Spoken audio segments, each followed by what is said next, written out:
한미반도체가 비싼 것 같아요 라고 얘기한 이유가 그거예요. 6조가 넘었거든요. 근데 벌어들이는 이익은 500억이 안 돼요. 3조. 얘네 지금 300억이면 영업이익 1100억. 근데 시가총액은 2배 차이 나요. 이것만 계속 비교하세요. 시가총액 대 영업이익.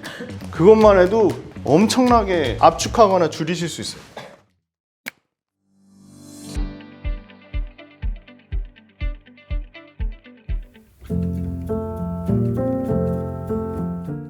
시가총액이 왜 중요하냐면요. 외국인이나 기관은 1000억짜리 볼까요? 거듭도 안 보고 5천억도 안 봐요. 예. 제가 봤을 때 대략 한 7천억 정도 되면 이제 막 관심을 막 가질랑 말락해요. 예.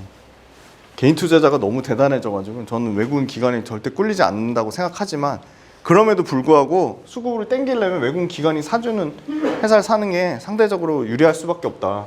그래서 최소한 7천억 이상 되는 회사를 보자. 아파트 매매가와 같고 기업이 시장에서 얼마만큼의 가치를 인정받는지. 시가총액의 엄청난 장점은 상대적인 우리가 비교를 무궁무진하게 할 수 있는 거죠. 삼성전자 대략 430조 잡고 애플이 막 2770조인가 그래요? 2870조인가. 7배 차이 나잖아요. 그럼 이런 거예요. 삼성전자가 너무 싸거나 애플이 너무 비싸거나.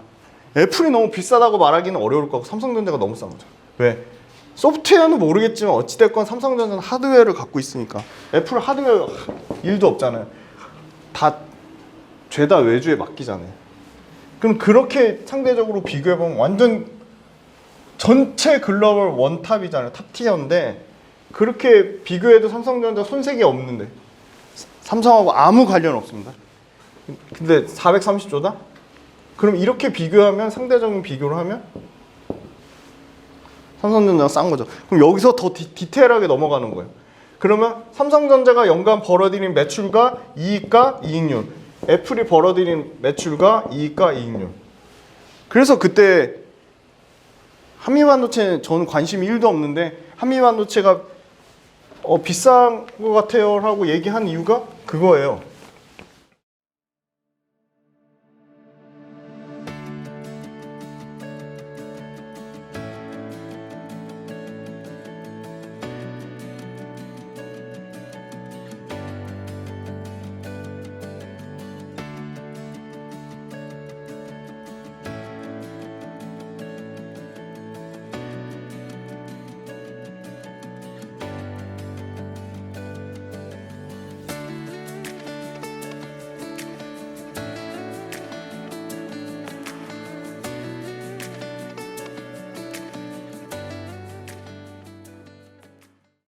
이 차 전지랑 비교하면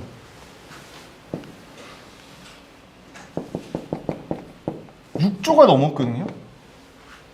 근데 벌어들이는 이익은 올해 박살나가지고 500억이 안 돼요. 근데 예를 들어 장비회사 PNT 1조 초반이거든요. 이 회사 이익률이 17% 이렇게 나는 회사거든요. 대략 아마 이 정도 나올 거예요. 1700억 정도. 1조. 아니 6조 대 1조인데 500억 대 1700억. 이 가잖아요?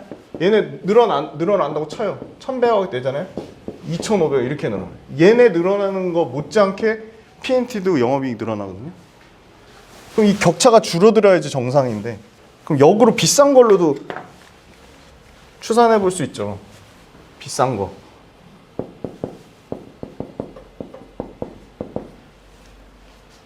이게 아마 지금 19조 정도 되나? 예, 네, 대략 23조. 예, 23조를 볼게요. 23조죠? 그럼 산술적으로 4배 돼야 되잖아요. 이익의 4배. 예. 그럼 올해 기준으로 500억에 4배면은 500억, 300몇 억일 거예요, 아마. 그럼 4배면 1200억인데 에코프로비엠 올해 영업이익 한번 보세요. 대략 6% 잡고 8조 나면은 8조 5천억 잡으면 그래도 5,100억 정도 날 거예요, 영업이. 네. 그 보세요. 그러면 한미가 엄청 고평가거나 에코가 엄청 싸거나 그런 거예요. 상대적으로 비교해서. 근데 타 업종이니까 밸류에이션 다르게 볼 수 있는 거 아니에요? 그래서 같은 유사 동종 업계로 딱 비교해 봤더니 이수가 있는 거예요. 이수 3조.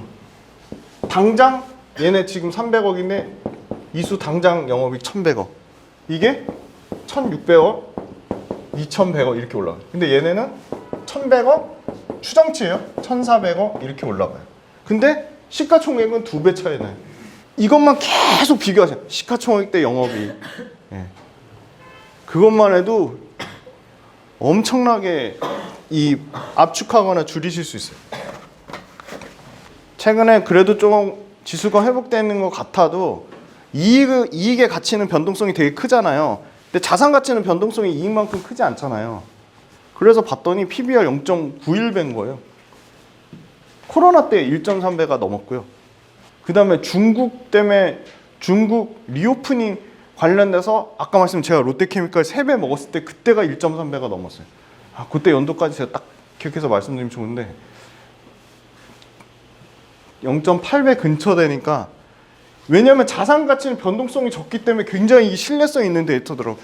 이게 KRX 한국 정보 데이터 시스템 거기에 가면 쫙 다 나와요. 그래서 그 KRX 한국 정보 데이터 시스템 그 홈페이지가 완전 노다집니다.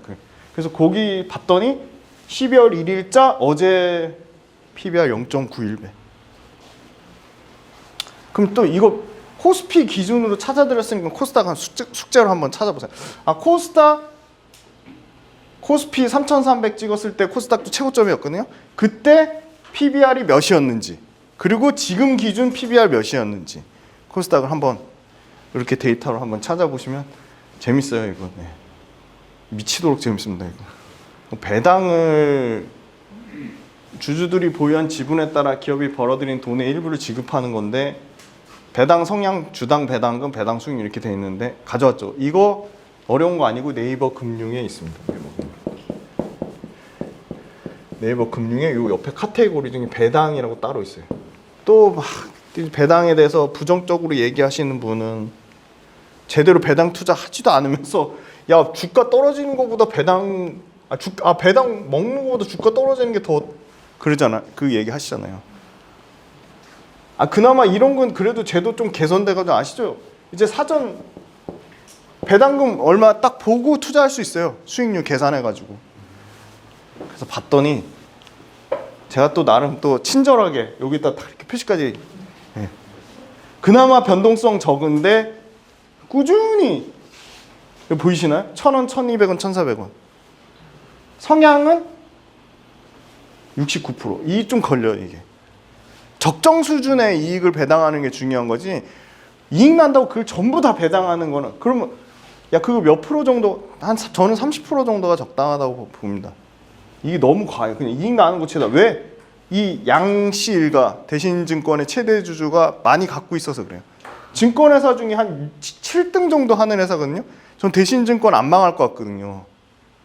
대신증권 혹시 쓰시는 분 계세요? 그래도 나름 쓰는 사람이 있으니까 그래도 업계에서 7위를 유지하겠죠? 우선주, 변동성이 없어서. 아니 뭐 대신증권 우선주 뭐 한 50억, 500억 사실 거 아니잖아요. 그죠? 그 변동성, 거래 유동성 전혀 지장 없습니다. 그래서 근데 이거 참고로 말씀드리는 거예요. 약간 모범 답안처럼 이게 딱 좋아 보여서. 그럼 반대로 하지 말아야 될 걸 역으로 볼 수 있겠죠. 와 이런 거 막 엄청나 보이잖아요. 막 3,825원. 근데 석유화학 업황에 따라 25원 줄 때도 있고요. 225원 줄 때도 지들 멋대로 개판이 돼 그냥. 그러니까 이런 거는 X. 네. 근데 기왕이면 업황까지 같이 보면 좋은 거죠. 포스코홀딩스 폭락 나올 때는 4에서 5%까지 될 때가 그렇게 뭐 엄청 오래된 그게 아니거든요. 그러니까 4에서 5%만 봐도 배당으로 해피한데 거기다 이제 리튬 때문에 이제 24년도부터 리튬 매출이 24년 말부터 반영이 되잖아요. 그러면 이제 완전히 이제 그 난리친 에코프로에서 포스코로 어떻게 보면 넘어가는 과도기적인 단계에 있을 텐데, 그럼 포스코는 더 편안한 거죠. 에코는 배당 안 주잖아요. 포스코는 분기에 1년에 4번 따박따박 배당 주고요. 그죠? 업황까지 같이 보면 좋은데, 여기 대신증권이 있었고, 이 회사도 SAMT 140원, 150원, 200원에 배당 성약 39%. 제가 보는 조건에 그냥 딱 다 맞는 거예요. 그래서 딱 여기 표시해놨어요. 이크레더블 좋은 회사인데, 이거 740, 700, 2720 이게 유지가 되는지 한 해 정도 더 보면 괜찮을 것 같아요. 자, 대구잖아요. 부산하면 BNK 금융지주가 있었는데 대구는 뭐가 있죠? DGB를 무시하시면 안 됩니다. 어마어마합니다. 전 진짜 DGB 금융지주 배당 수익률 얼마인지 아세요? 누가 더 많이 주나 지금 경쟁하고 있어요. DGB랑 요 3인방. 근데 하는 비즈니스 구조? 도찐 개찐. DGB, VS, BNK, 전북, JB. 네. 엄청나지 않아요, 이거? 거의 10% 될걸요? 네. 그럼 예적금 넣으실래요? DGB의 연 배당 10%씩 따박따박 받으실래요?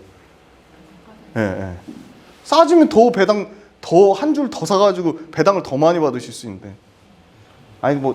들으셔서 아시겠지만 그래도 얘기 또 해드릴게요. 고려할 때 고려하세요. 고려신용정보. 이거 저 50%, 57% 마이너스 났는데 버텼다니까요. 배당 줘가지고. 9.7년 되니까 원금 회복. 주식 빠진 거 아무것도 신경 안 쓰고 그냥 계속 배당만 받았어요. 떨어질 때마다 감사합니다 하고 계속 샀어요. 더 샀어요. 그죠? 배당금 계속 늘어나대요. 그래서 원금 됐어요. 그때부터는 너무 해피한 거죠. 계속 기다리니까 557원에 샀는데 7,000원 가더라고요. 그래서 가차없이 다 팔았죠. 그랬더니 이게 16,000원 가더라고요.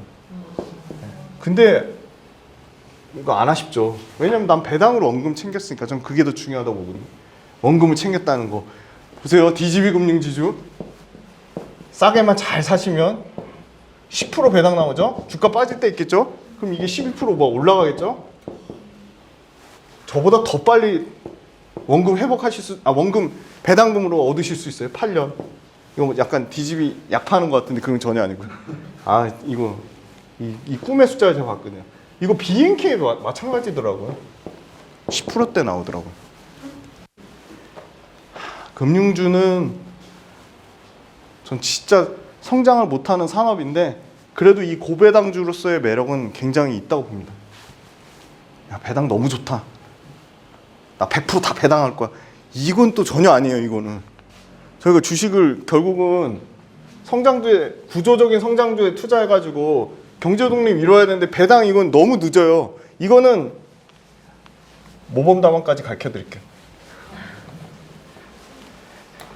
맥스, 내가 투자하는 주식의 20%. 네. 이 정도면 딱 괜찮아요. 적당해요. 네. 난 너무 보수적이야. 그럼 여기서 플러스 마이너스씩. 네. 그래서 배당 굉장히 중요하다. 자, 주가 결정 요인에 성장 금리, 배당, 유가가 있죠.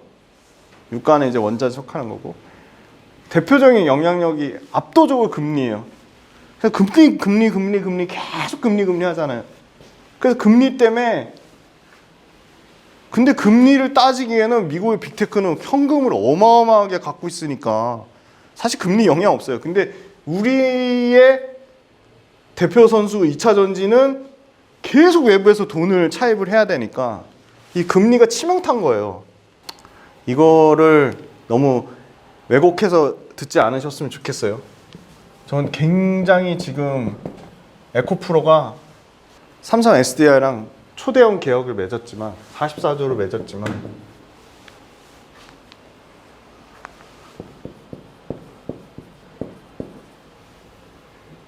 이 재무 구조를 낱낱이 뜯어보셔야 돼요. 에코프로. 첫 번째 부채 비율, 두 번째 유동 비율, 세 번째, 이자 보상 배율. 익숙하시죠? 한 번쯤 다 들어보셨죠? 예? 부채 비율, 유동 비율, 이자 보상 배율. 회계사 될 거 아니라면서 그래도 이 정도는 봐야 돼요. 이거 위에 있는 거. 영업 활동 현금 흐름 앤드 현금성 자산. 영업 활동으로 벌어들인 현금으로 이자를 낼 수 있으면 이자 보상 배율이 엄청나게 올라가는 거고요. 당연히 이거는 이장이 아닙니다. 이자 보상 배율이 클수록 좋은 거고요. 유동 비율은 많이 말씀드렸죠? 뭐죠? 유동 비율. 모르세요? 유동 자산을 유동 부채로 나눈 거예요. 유동 자산은 1년 안에 현금화할 수 있는 자산. 유동 부채는 1년 안에 갚아야 될 빚, 1년 안에 갚아야 될 현금. 그럼 이거 클수록 좋겠죠? 1년 안에 내가 현금화할 수 있는 자산은 많고 1년 안에 갚아야 될 빚은 적으면 당연히 유동 비율 크겠죠. 부채 비율 당연히 적을수록 좋겠죠. 내가 진짜 러프하게 줄게, 좀 여유 줄게, 너네 계속 미친 듯이 폭풍 성장해서 캐펙스 투자하잖아. 그래도 200%, 저는 200% 넘으면 이거 진짜 좀 그냥 좀 보수적으로 보세요. 150%. 원래 100% 봅니다. 약간 뭐 재무회계 이런 책에는 100%라 그럴 거예요. 그래도 이거 100%, 150%. 부채 비율이 200%라도 이게 조금 더 디테일하게 보면 여기까지 볼게요. 네, 순차입금 비율. 외부에서 차입한 비율이 낮으면 부채 비율 조금 높아도 괜찮아요. 순차입금 비율이 낮으면. 자, 그러면 에코프로 BM은 에코프로 머티리얼즈는 이 영업활동 현금 흐름과 현금성 자산과 부채 비율과 유동 비율과 이자 보상 비율이 어떨까요? 네이버 금융에 나와 있습니다. 자, 또 뭐 있죠? 영업활동 현금 흐름, 투자활동 현금 흐름, 재무활동 현금 흐름.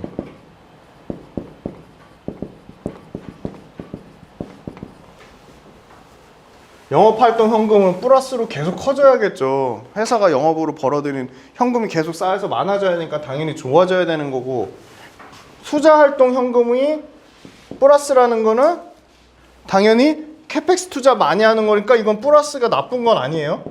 그죠? 재무활동 현금 흐름이 플러스라는 건 무슨 얘기죠? 이 캐펙스로 영업활동 현금 흐름으로 충당이 안 되니까 열심히 은행에 돈 꾸러 다니는 거예요. 그래서 재무활동 현금 흐름 플러스가 되는 거예요. 그럼 최악은 뭐죠? 이거는 마이너스 되는데 재무활동 현금 흐름은 계속 플러스 되는 거예요. 그죠? 영업활동으로 벌어들인 현금 계속 족족 줄어드는데 재무활동으로 벌어들인 재무활동 현금은 외부에서 돈을 차입하는 건 계속 늘어나는 거. 그죠? 그리고 투자활동 현금 흐름. 투자활동으로 현금 흐름 발생하는 것보다 영업활동 현금 흐름이 커야지 영업으로 벌어들인 돈으로 투자를 충당할 수 있는 거잖아요. 근데 이게 더 커버려요. 투자로 캐펙스 투자로 나가는 비용이 영업으로 벌어들인 보다 적다? 심각한 재무구조에 위기가 있을 수 있는 거예요. 그래서 이게 힘들어진다. 투자활동 현금 흐름을 영업활동 현금 흐름이 감당을 못한다. 그러면 그때부터 주주들한테 손을 벌리는 거예요. 유상증자, 전환사채, 신주 인수권부 사채, 주가 박살의 3중 공식, 유중 전환사채, 신주 인수권. 자, 그래서 이 에코프로비엠이 이 투자활동 현금 흐름 때문에 투자활동 현금 흐름을 영업활동 현금 흐름이 감당이 못해서 재무구조가 깨지는 순간, 또는 재무 활동 현금 흐름, 외부로 돈 꾸러 다니는 게 많이 늘어나는 순간 이걸로 감당이 안 돼서 결국은 주주한테 손 벌려서 유증이나 전환사채나 신주지주권부 사채 발행으로 갈 거다. 그럼 또 에코프로나 에코프로 BM은 힘들 거예요. 트럼프 그 뭐 당선 리스크 그거보다 중요한 거는 결국 소비자의 선택 문제가 이게 저는 핵심이라고 봅니다. 이거를 너무 쉽게 간과한 측면이 있어요. 그걸 조금 더 강력하게 약간 경고 말씀을 드렸었어야 되는데 그거는 좀 죄송스럽게 생각하고 우리의 주력인 북미하의 유럽은 오면서 봤는데 유럽 매출 LG엔솔 10조 이제 달성 나오더라고요. 네. 북미하고 유럽은 이미 지금 북미 3사 SK온, 삼성, SDI, LG엔솔 3사가 85%, 유럽 67%. 그러니까 이미 너무 많은 그 점유율을 차지하고 있어요. 그러니까 반대로 얘기하면 약간 목에 찼어요. 두 번째는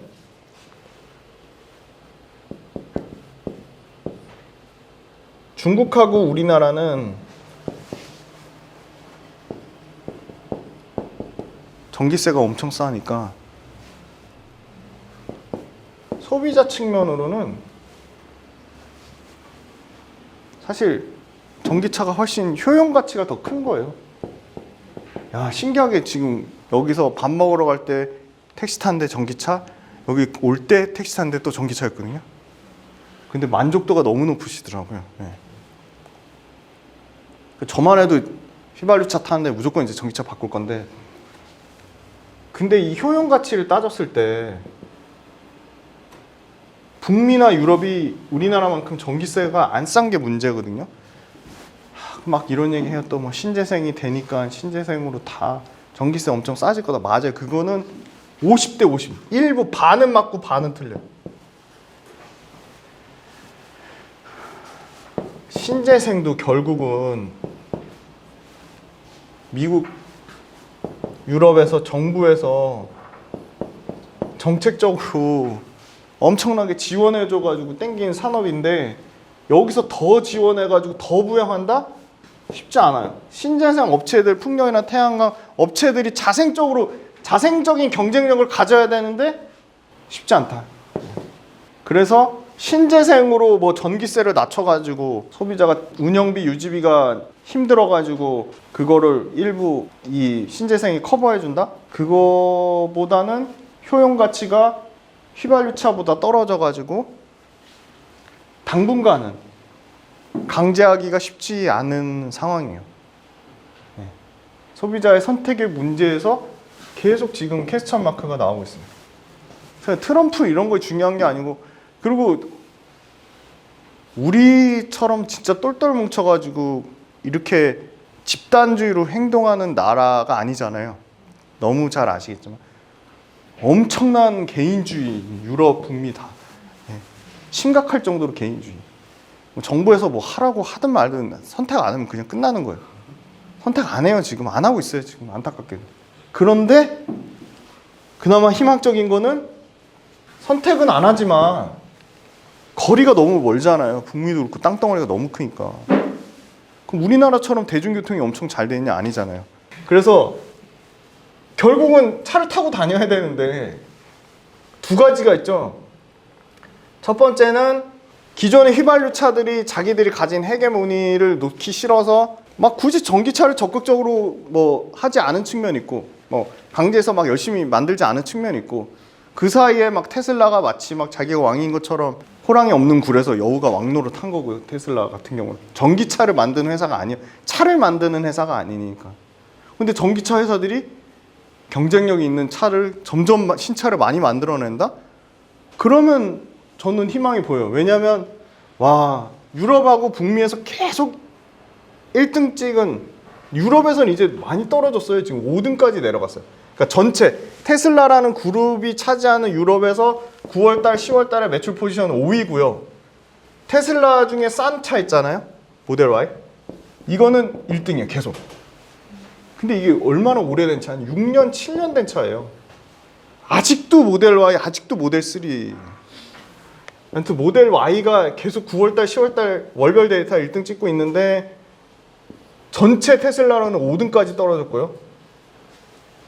욕은 먹고 있지만 유럽하고 북미에서 현대기아차가 2등이에요. 2등. 물론 한국에서 현대기아차 아이오닉 5, 아이오닉 6는 안 팔리는데 미국에서는 좀 팔리더라고요. 근데 그거가 조금 고무적인 건 뭐냐면 일부 차종이 보조금을 못 받는데 현대차 자체적으로 인센티브를 자기네들 비용 깎아먹으면서 인센티브로 보조금을 보충해서 보조금 못 받는 대신 인센티브로 팔고 있는데 현대차가 만약에 조지아 공장 그거 짓는 거 빨리 완공돼 가지고 뭔가 다시 미국에서 보조금을 받는다? 그러면 훨씬 더 그게 있겠죠. 더 그 시장 침투율이나 그런 게 좀 더 길게 안정적으로 유지되겠죠. 보조금 안 받고 있는데도 그 정도면 굉장히 선방한다. 그래서 결국 소비자의 선택 문제인데 매력적인 차가 없어가지고 선택의 폭이 줄어들어서 못했는데 또 막 얘기하죠. GM이 뭐 연기해가지고 이게 24년도 파업 물량 포함한 게 일부 연기된 거고 25년까지는 뭐 여전히 유지 되는 부분이 있고 그 다음에 좀 많이 줄인 게 포드예요. 포드는 사실 F150 픽업 라이트닝 트럭이 생각보다 잘 안 팔렸어요. 이거는 영향이 크죠. 포드는 거의 SK온이고 GM은 LG 엔솔이니까 영향이 있긴 있어요. 근데 그 외에 폭스바겐 있고요, BMW 있고요, 현대기아 있고요, 스텔란티스 있고요. 다 이거 국내 배터리 쓰는 회사들이에요. 도요타 있고요, 혼다 있고요, 볼보 있죠. 이런 회사들은 안 줄였어요. 심지어 스텔란티스가 아마 내년은 스텔란티스의 해가 될 거라고 하는데 2024년 기준으로 대략 10종 이상의 신차를 쏟아내려고 해요. 그 말은 무슨 말이냐? 소비자의 선택의 문제가 확장성으로 선택의 기회가 많이 늘어날 거다. 아주 매력적인 전기차가 많이 나오면 물론 개인주의적이긴 하지만 매력적인 전기차가 나오면 매력적인 전기차인데 가격 경쟁력도 생기면 그러면 소비자의 선택을 좀 강제하는 문제가 생기지 않을까. 북미에서 완성차 지금 평균 가격이 휘발유차 말씀드린 거예요. 휘발유차의 평균 가격이 대략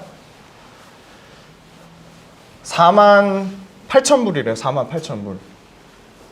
완성차. 휘발유 완성차 평균 48,000불이에요. 그 말은 무슨 말이냐? 전기차를 45,000불대 밑으로만 떨어뜨릴 수만 있다면 상당히 소비자의 선택을 강제할 수 있는 측면이 있는 거죠.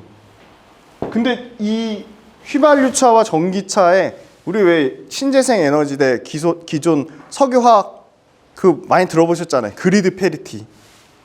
이것도 전기차 대 화석연료차, 내연기관차, 휘발유차의 그리드 페리티 구간에 도달하기 시작한 거예요. 48,000대 지금 전기차 평균 엄청 비싸게 받잖아요. 테슬라가 가격 막 왔다 갔다 하고 막 난리 치잖아요. 그래도 평균 5만 대까지 내려왔어요. 아주 많이 다운시켰어요. 자, 여기 들어가는 전기차 원가의 40%를 차지하는 배터리 원가가 네, 우리 단위 킬로와트 쓰잖아요. 140에서 150. 네. 140에서 150 킬로와트인데 이거를 내년에 아니 리튬 가격 떨어지는 거 그거 말고 배터리 회사들이 자체적으로 생산 원가 절감 뭐 새로운 공정, 건식 공정 도입해가지고 얼마까지 떨어뜨리겠냐. 140대에서 115에서 125까지 떨어뜨리겠다는 거예요. 그러면 이게 그냥 배터리 원가의 40% 차지하는 게 이게 20% 넘게 싸지는데 그럼 48,000불이 아니라 46,000에서 47,000대 휘발유차보다 더 싼 전기차 그리드 페리티 가격대가 내년에 올 거라는 겁니다. 그리고 두 번째는 보조금 줄였다고 막 난리치는데 물론 맞아요. 프랑스가 보조금 줄였고 독일 줄였거든요. 근데 영국이요.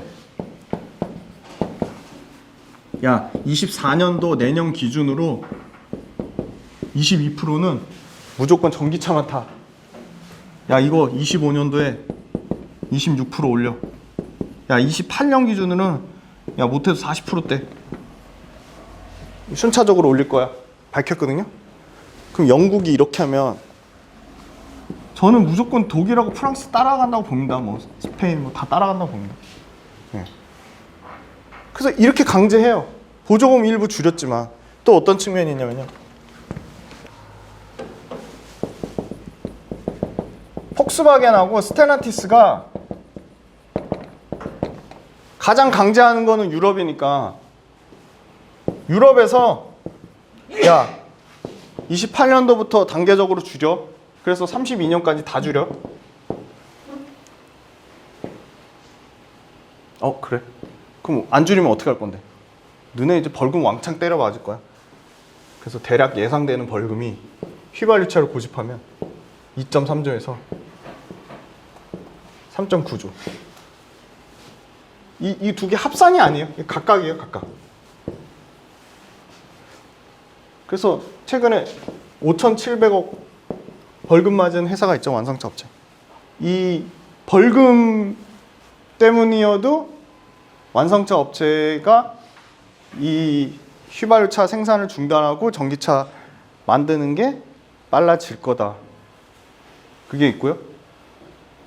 테슬라가 가격을 왔다 갔다 해가지고 테슬라 때문에 왜 우리도 차 사면 나중에 중고차 팔 때 중고차 파는 거에 대한 기대감이 있잖아요.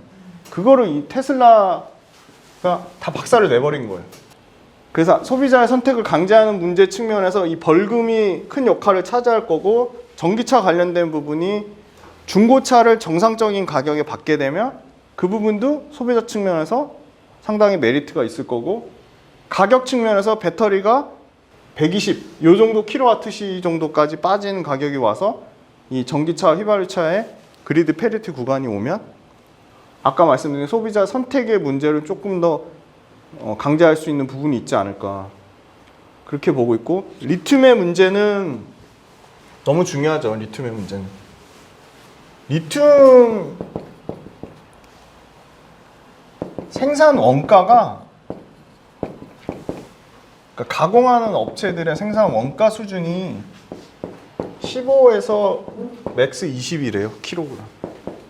근데 지금 70% 이상 박살나서 생산 원가랑 지금 가격이 거의 비슷한 정도 10% 안짝으로 왔어요. 그래서 리튬 업체들이 이 생산 원가 밑으로 나면 그 회사들은 문 닫아야 되는 역마진이기 때문에 저는 리튬 가격이 물론 여기서 뭐 10% 15% 빠질 수도 있지만 리튬 업체들이 진짜 뭐 역마진까지 나면서까지 계속 이걸 저가에 생산을 할까? 그건 아니라고 보는데 중요한 건 결국 리튬을 생산하는 업체죠. 글로벌 1등이 앨범알이고 칠레 SQM 얘네 둘 다 EQ 24년 EQ에 정상화될 거라고 했어요. 제 얘기가 아니고 앨범알이랑 SQM 이 리튬을 생산하는 업체가 이거 이렇게 빠지는 거 생산 원가까지 빠지는 거 일시적인 문제다. 네. 그래서 2분기까지는 정상화될 거다. 네. 그렇게 보고 있어서 지금 이 리튬 원가 빠지는 거가 2차 전지에 가장 어떻게 보면 1순위 영향 미쳐서 다 고점 대비 다 50% 넘게 반토막 났죠. 아 여기 있네요. 48개사 어제 종가 기준으로 평균 딱 50% 빠졌고요. 근데 이 50% 빠지면 100% 수익이 나야지 본전이 되시는 거예요. 그래서 사실 이거보다 더 중요한 얘기는 매매와 관련된 얘기를 조금 해드릴까요? 네.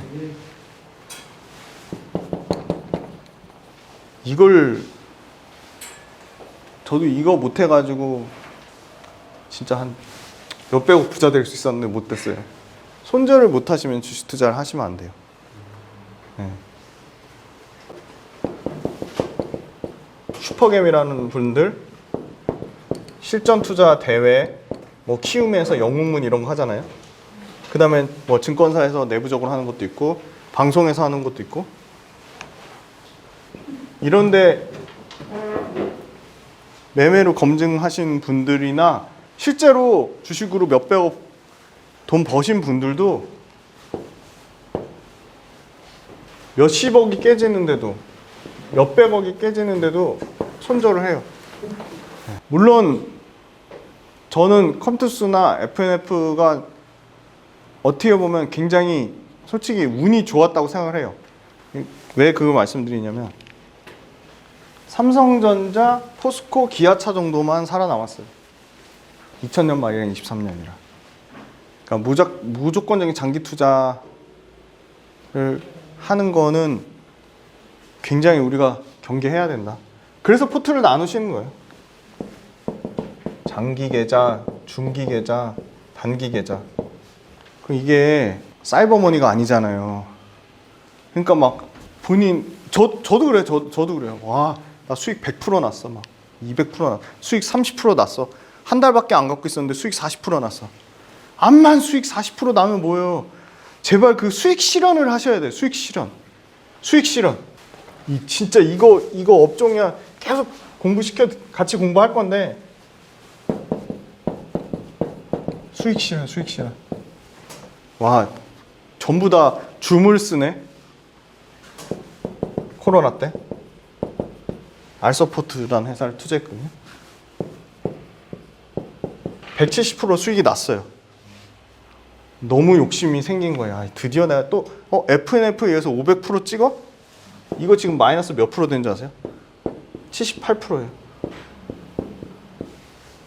왜 그럴까요? 수익 실현 안 해서. 너무 많죠. 무궁무진하죠. 효성첨단 소재. 탄소섬유 매출 찍히지도 않았어요. 수소 막 정부에서 막 수소 막 엄청 뻥튀기 해가지고 수소 막 해서 이게 거의 90만 원까지 갔죠. 이때도 제가 몇 프로 수익 났냐면 거의 90% 수익 났어요. 탐욕불에다 한 주도 못 팔았어요. 결국 얼마 됐냐? 지금 본전 됐어요. 이것도 언제 손실 날지 몰라요. 수익 실현, 수익 실현. 더 갈 것 같아요, 더 갈 것 같아요. 그거 어떻게 알아요, 그잖아요. 모르잖아요. 그게 제일 좋은 거는 기계적으로 AI가 되셔가지고 목표를 딱 정해놓으세요. 이것도 하시다 보면 노하우가 생겨요. 한 주씩 실전 투자 해보시는 게 사실 이론 공부하는 것보다 엄청나게 더 도움이 돼요. 그래서 목표 수익률 투자하신 지 얼마 안 되셨다고 했잖아요. 얼마 정도 목표 수익률 잡으시면 맞을 것 같으세요? 보통 듣기로 네. 20%요?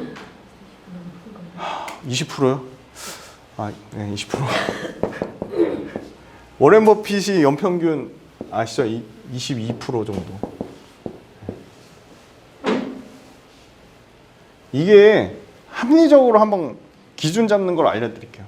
자, 채권 수익률하고 주식 수익률의 차이를 일드갭이라고 하거든요. 일드갭. 2016년에 일드갭이 한 8% 났어요.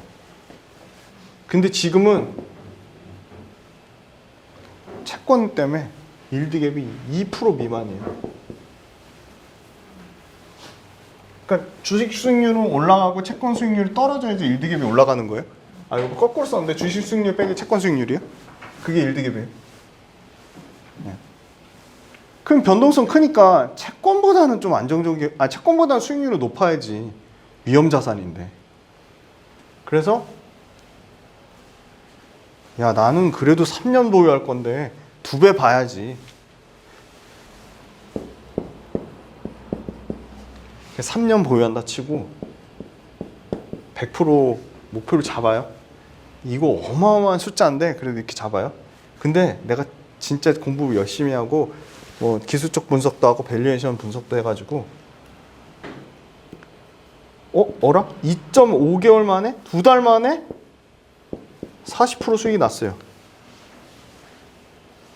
그러면 100% 수익, 내가 3년 목표로 수익 난 거에 60% 남았잖아요. 네. 아, 그럼 이제 60%밖에 안 남았으니까 3년 무조건 들고 가야지. 이게 맞을까요? 아니면 뭔가 또 다른 전략이 유용할까요? 네. 이 40% 단기간에 수익 났잖아요. 난 3년 받지만 2개월 만에 40% 수익 났잖아요. 그러면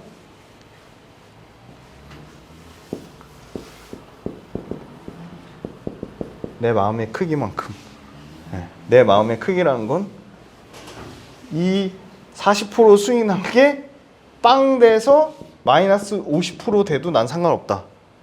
그거 될 만큼. 그럼 제일 좋은 거는 40% 수익 났잖아요. 예? 그럼 기계적으로 50%는 수익 실현. 마음이 너무 편하네요, 그러면. 그러면 수익 실현으로 끝나는 게 아니라 새로운 기회가 또 생겨요. 기회비용. 무궁무진한 기회비용이 또 생겨요. 2차 전지를 예를 들어 50% 반토막 났는데 내 반토막 난 거 상관없이 내가 신규 자금이 들어왔을 때 그 신규 자금으로 2차 전지를 또 투자하고 싶다? 그럼 2차 전지를 계속 하셔도 돼요. 근데 나 신규 자금 또 생겼는데 나는 AI는 로봇이 더 매력적인데? 그럼 2차 전지 하시면 안 되는 거예요. 네. 근데 그렇다고 지금 50% 손실 난 거 물타기 그것도 당연히 아닌 거고요.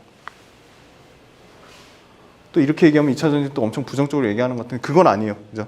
그래서 2차 전지별로 저는 진짜 2차 전지 타이틀 달고 다 올라갔으면 지금 굉장히 뭐 철저하게 차별화 될 거라고 보는데 그래서 신규 자금이 생겼을 때 2차 전지 또 살 거냐 그거에 대해서는 기존 거를 더 물량을 늘릴지 줄일지 그걸 결정할 때 신규 자금으로 내가 2차 전지 또 살지 그걸로 결정하시는 거고요. 나는 그래도 나는 에코프로 진짜 싸게 샀어. 부산 갔는데 에코프로인가 포스코 거의 3배 먹다가 지금 2배로 줄어드셨대요. 그래서 엄청 박수 쳐드렸는데 그럼 그분 입장에서 어떻게 해야 되냐? 결국 이 수익 실현 절반 이상 수익 실현하셨으면 그게 아마 안 아까우셨을 거예요. 그래서 40% 난 100% 생각했는데 40% 수익 났는데 그러면 50% 무조건 수익 실현. 근데 야 나는 마이너스 50% 돼도 뭐 5년 10년 보유할 거야. 50% 수익 실현하는 거 너무 아까워. 그래도 30%는 수익 실현하세요. 그럼에도 불구하고 그러면 이 30% 수익 실현한 것 때문에 새로운 기회비용이 생깁니다. 그러면 저는 어떻게 하냐? 저는 100% 보는 거 있겠죠. 저는 길게 잡죠. 5년 100% 보는 종목인데 2달 만에 예를 들어 30% 올랐다. 그럼 저도 똑같이 50% 무조건 기계적으로 수익 실현하고요. 단기하고 중기 있잖아요. 예를 들어 그래도 중기가 제일 많이 보는 예를 들어 6개월에서 대략 1.5년. 이거는 목표 수익률 얼마 잡냐? 이거는 30% 잡아요. 15% 이상 수익 나면 이것도 똑같이 절반 이상 정리하고 나머지 15%만 이 기간까지 끈 거예요. 이거 아주 좋은 최고의 그것만 상황만 말씀드렸잖아요. 나는 이거 6개월에서 1.5년 보고 목표 수익률 30% 잡았는데 사자마자 마이너스 15% 됐다. 그럼 여기에 물 타는 게 아니고 가차없이 다 매도. 전략 매도. 이걸 왜 말씀드리냐. 제가 아까 9,700만 원치 손절 치면서 장기 계좌로 옮긴다고 했잖아요. 저도 막 100개 넘게 주식이 너무 재밌으니까 막 종목 공부하니까 막 이것도 사고 싶고 저것도 사고 싶고 해서 100개 넘게 샀는데 어떤 거는 막 1000% 나고 어떤 거는 100% 나는데 수익금이 너무 적은 거예요. 그래가지고 선택과 집중하자 해가지고 종목을 줄였는데 확률이 그게 굉장히 높더라고요. 5종목이 있는데